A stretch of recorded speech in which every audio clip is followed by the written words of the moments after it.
یہ طلحہ ابن عبید اللہ التیمی یہ بڑا بدتمیز آدمی تھا، یہ عائشہ کے خاندان کا آدمی ہے، عائشہ کے چچازاد بھائی یہ ہے، اور اس کے یعنی ان کے پردادا ایک ہیں، عائشہ اور اس کے طلحہ ابن عبید اللہ التیمی۔ مولوی صاحب میں آپ کو واپس لے کے آؤں گا، ابھی مجھے بات کرنی ہے۔ تو یہ جو تھا طلحہ جو تھا کیا کرتا تھا؟ طلحہ نبی کریم صلی اللہ علیہ وآلہ وسلم کی بے حرمتی کرتا تھا۔ کس طرح؟ میں کتاب لے کے آؤں، ایک منٹ۔ یہ کتاب ہے میرے محترم ناظرین، کتاب تفسیر المنثور فی الدر المنثور فی التفسیر بالمأثور، لکھی گئی ہے سیوطی صاحب کی۔ یہاں پہ کچھ احادیث آپ کو دکھانا چاہتے ہیں۔ اب یہ شیعوں کی کتاب نہیں ہے، یہ جماعت عمریہ کی کتاب ہے، ملاحظہ فرمائیے۔ الدر المنثور فی التفسیر بالمأثور، الجزء السادس، چاپ دار الفکر، کتاب چھپی ہے سنہ 1430 میں، دار الفکر بیروت میں۔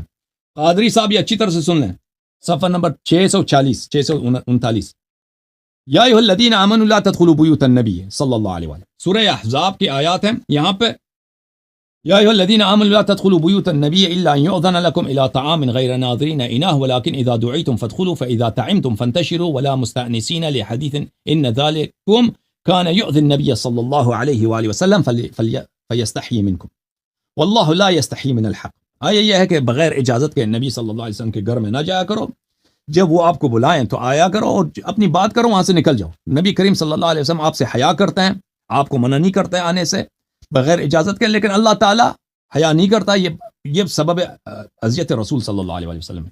وَإِذَا سَأَلْتُمُوهُنَّ مَتَاعًا فَاسْأَلُوهُنَّ مِنْ وَرَاءِ حِجَابٍ، اور اللہ تعالیٰ نے یہ حکم لگا دیا کہ جب نبی کریم صلی اللہ علیہ وسلم کے ازواج سے کوئی چیز طلب کرو، کوئی برتن وغیرہ، تو پردے کے پیچھے سے طلب کرو، نبی کریم صلی اللہ علیہ وسلم کے ازواج کی طرف نہ دیکھو۔ ذَلِكُمْ أَطْهَرُ لِقُلُوبِكُمْ وَلِقُلُوبِهِنَّ، یہ تمہارے دلوں کے لیے اور ان کے دلوں کے لیے پاکیزہ تر ہے۔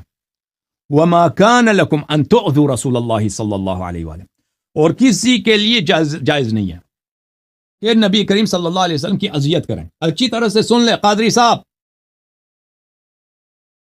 وَلَا أَن تَنْكِحُوا أَزْوَاجَهُ مِن بَعْدِهِ أَبَدًا، اور کسی کے لیے جائز نہیں ہے کہ نبی کریم صلی اللہ علیہ وسلم کے وفات کے بعد ان کے ازواج کسی ان کی عورت کے ساتھ شادی کرے، نکاح کرے۔ ان ذالکم کان عند اللہ عظیما، یہ اللہ کے نزدیک بہت بڑا گناہ ہے۔ اچھا، یہ آیت آپ نے پڑھ لیا، اب اس کی حدیث دیکھیں کہ یہ ایک احادیث ہے یہاں پر۔ وَأَخْرَجَ، یہ صفحہ کون سا ہے بھائی؟ صفحہ نمبر 643 ہے، سورہ احزاب، تفسیر الدر منثور۔ وَأَخْرَجَ ابن ابی حاتم وابن مردوی عن ابن عباس فی قوله، ابن ابی حاتم اور ابن مردوی نے روایت کی عبداللہ ابن عباس سے، ما کان لکم ان تؤذوا رسول اللہ صلی اللہ علیہ وسلم، آپ کے لیے جائز نہیں ہے کہ رسول پاک صلی اللہ علیہ وسلم کی اذیت کریں اور ان کی عورتوں کے ساتھ نکاح کریں۔ یہ کس کی شان میں نازل ہوئی ہے؟ نزلت فی رجل ہم ان یتزوج بعض نساء النبی صلی اللہ علیہ وسلم، ایک شخص تھا جس کے وہ ارادہ یہی تھا کہ نبی صلی اللہ علیہ وسلم دنیا سے چلے جائیں تو میں ان کے ایک عورت کے ساتھ شادی کروں گا۔ سفیان ثوری نے کہا ذکروا انہا عائشہ، سفیان ثوری نے کہا وہ عورت عائشہ ہے۔ یہ نبی کریم صلی اللہ علیہ وسلم، اچھی طرح سے سن لو کہ کس نے ازواج کی بے حرمتی کی ہے، ٹھیک ہے نا؟ اور یہ جو کہا ہے مائیں ہیں، یعنی ان کے ساتھ نکاح نہیں ہو سکتا۔ عائشہ نے اسی لیے کس لیے بولا تھا؟ وہ عورت عائشہ ہیں جس کے متعلق ایک صحابی نے غلط ارادہ کا اظہار کیا تھا کہ میں نبی صلی اللہ علیہ وسلم کو مرنے دو، میں اس کے ساتھ شادی کروں گا۔ اچھا، اس کے بعد دوسرا حدیث، اور یہ شیعوں کی حدیث نہیں ہے بھائی، ہم یہاں پہ کوئی تبرہ وغیرہ نہیں کر رہے ہیں، یہ ان کی اپنی کرتوت ہے صحابہ کی۔ اب آپ کا ایمان ہے کہ تبرہ ان سے کرتے ہیں نہیں کرتے؟ وَأَخْرَجَ ابن مردوی عن ابن عباس قال رجل لئن مات محمد صلی اللہ علیہ وآلہ وسلم، ابن عباس کہتے ہیں ایک صحابی تھا مردود، اس نے کہا محمد، اس نے رسول بھی نہیں بولا، اس نے کہا محمد صلی اللہ علیہ وآلہ وسلم وفات پا جائیں تو میں کیا کروں گا؟ لَأَتَزَوَّجَنَّ عائشہ، میں عائشہ سے نکاح کروں گا، میں عائشہ سے مجھے خواہش ہے، شوہر کو مرنے دو، میں فوراً عائشہ سے نکاح کر دوں گا۔ فانزل اللہ، تو اس وقت اللہ نے نازل کیا وما لکم ان تؤذوا رسول اللہ صلی اللہ علیہ وآلہ ولا ان تنکحوا ازواجہ من بعدہ ابدا، کہ رسول کی اذیت نہ کیا کرو کمینو، اور ان کے کسی عورت کے ساتھ تمہاری نکاح نہیں ہو سکتی، صلی اللہ علیہ وسلم۔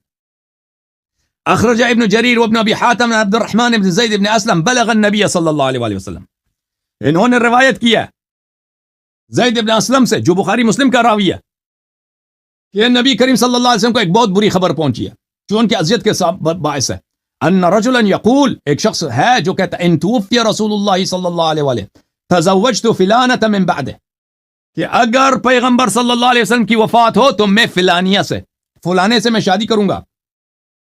فکان ذلک، ہمیں پتہ ہے کہ فلانا کون ہے، عائشہ اس کی بات ہو رہی ہے. فکان ذلک یؤذی النبی صلی اللہ علیہ وسلم، یہ نبی صلی اللہ علیہ وسلم کے لیے بہت باعث درد ہے. باعث درد، کوئی باغیرت آدمی ہو نا، آپ کا دوست ہے، آپ کا ساتھی، آپ کا پڑوسی ہے، اگر وہ کہہ دے کہ فلانا مر جائے میں آپ کی بات کرے، آپ مر جائے میں آپ کی بیوی سے شادی کروں گا، تو لازمی بات ہے یہ آپ کی غیرت کو بہت ٹیس پہنچتا ہے اس سے. اسی پہ یہ آیت نازل ہوئی. وَأَخْرَجَ ابن ابی حاتم السدی، ابن ابی حاتم نے سدی سے روایت کیا، یہ سدی بھی بخاری مسلم کے رجال میں سے. بلغنا ان طلحة ابن عبید اللہ قال، ہمیں حدیث ہمارے پاس ہے کہ طلحہ ابن عبید اللہ التیمی، وہی طلحہ وہ جمل میں جو مارا گیا تھا، جن کے پاس عشر مبشرہ میں سے ہے. ایحجبنا محمد صلی اللہ علیہ وآلہ عن بنات امنا ويتزوج نساءنا من بعدنا، کہتا عائشہ تو میری چچازاد بہن ہے، میری کزن ہے، مجھے وہ حکم دیتا ہے کہ میں وہ ہم سے حجاب کرے، پردہ کرے مجھ سے، وہ ہماری عورتوں کے ساتھ شادی کرتا ہے محمد صلی اللہ علیہ وسلم. اچھا، لئن حدث به حدث، اگر محمد صلی اللہ علیہ وسلم کو کچھ ہو جائے، لنتزوجن نساءه من بعده، ہم اس کے عورتوں کے ساتھ نکاح کریں گے. ٹھیک ہے نا، یہ کس نے کہا؟ یہ شیعوں کی کتاب ہے، یہ تمہاری کتاب ہے. وأخرج عبد الرزاق وعبد بن حميد وابن المنذر عن قتادة قال طلحة ابن عبيد الله، طلحة نے کہا تھا لو قبض النبي صلی اللہ علیہ وآلہ تزوجت عائشہ، اور طلحہ نے کہا تھا کہ نبی صلی اللہ علیہ وسلم کی وفات ہو تو میں عائشہ سے شادی کروں گا. فنزلت وما كان لكم ان تؤذوا رسول اللہ صلی اللہ علیہ وسلم، اس وقت نازل ہوا ہے کہ تمہیں حق نہیں ہے کہ رسول پاک صلی اللہ علیہ وسلم کے عورتوں کے ساتھ تم شادی کرو. مزید حدیث دیکھ لو، ایک حدیث تو نہیں ہے. وأخرج ابن سعد عن ابي بكر ابن محمد وابن عمرو ابن حزم في قوله ما لكم ان تؤذوا رسول الله صلى الله عليه وسلم قال نزلت في طلحة ابن عبيد الله، یہ آیت طلحہ کے متعلق نازل ہوئی ہے. اس نے کہا تھا لانه قال، اس نے کہا تھا اذا توفي رسول الله صلى الله عليه وسلم تزوجت عائشہ، اس نے کہا تھا رسول صلی اللہ علیہ وسلم کی وفات ہو جائے تو میں عائشہ سے شادی کروں گا. کتنے حدیث ہو گئے بھائی؟ بہت سارے حدیث ہو گئے نا، مزید پڑھتے ہیں. وَأَخْرَجَ ابن جریر عن ابن عباس، ابن جریر طبری نے تاریخ کتاب تفسیر طبری میں ابن عباس سے روایت کی ہے. ان رجلا اتى بعض ازواج النبي صلی اللہ علیہ وسلم فكلمها وهو ابن عمها، نبی کریم صلی اللہ علیہ وسلم کے ایک زوجہ کے چچا زاد لڑکے نے ان سے آ کے بات کی. طلحہ اور عبید اللہ یہ چچا زاد تھے. فقال النبی صلی اللہ علیہ وآلہ لا تقومن هذا المقام بعد يومك هذا، نبی کریم صلی اللہ علیہ وسلم نے اس کو ڈانٹ کے کہا کہ اس کے بعد اجازت نہیں ہے کہ تم میری بیوی سے بات کرو، اس طرح نہ آنا ادھر. فقال یا رسول اللہ انها ابنة عمی، اس نے کہا یا رسول اللہ صلی اللہ علیہ وسلم یہ تو میری چچا زاد ہے، چچا کی لڑکی ہے.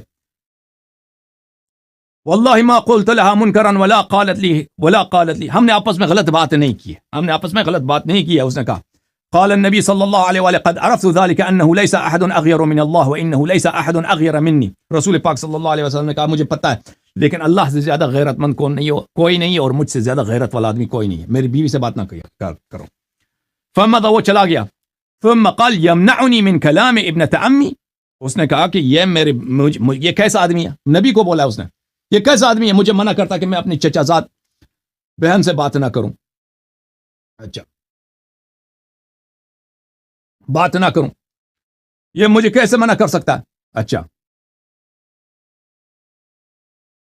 فانزل اللہ هذه الآیہ، تو اللہ تعالیٰ نے اس وقت یہ آیہ نازل کیا کہ آپ کو حق نہیں ہے کہ نبی صلی اللہ علیہ وسلم کی اذیت کریں اور ان کے عورتوں سے شادی کرنے کا اظہار کریں. اچھا، یہ جب آپ کو باتیں سب سمجھ میں آ گئی تو آپ کو کچھ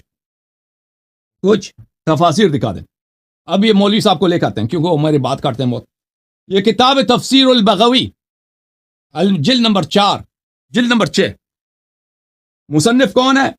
محی السنہ، ان کا امام ہے حسین بن مسعود بغوی، متوفا نمبر 516، چھاپ دار طیبہ. کتاب کہاں چھپی ہے؟ 1411 میں سعودی عرب میں چھپی ہے. یہاں پہ دار طیبہ جو ہے سعودی عرب کی کمپنی ہے. یہاں پہ آپ کو لے کے چلتے ہیں میرے محترم ناظرین، صفحہ نمبر 319 میں. آیا کون سا بھائی؟ اس آیے کی تفسیر ہو رہی ہے النبی اولا بالمؤمنین من انفسهم وازواجه امہاتهم، اسی آیت کی تفسیر میں وہ نقل کرتے ہیں.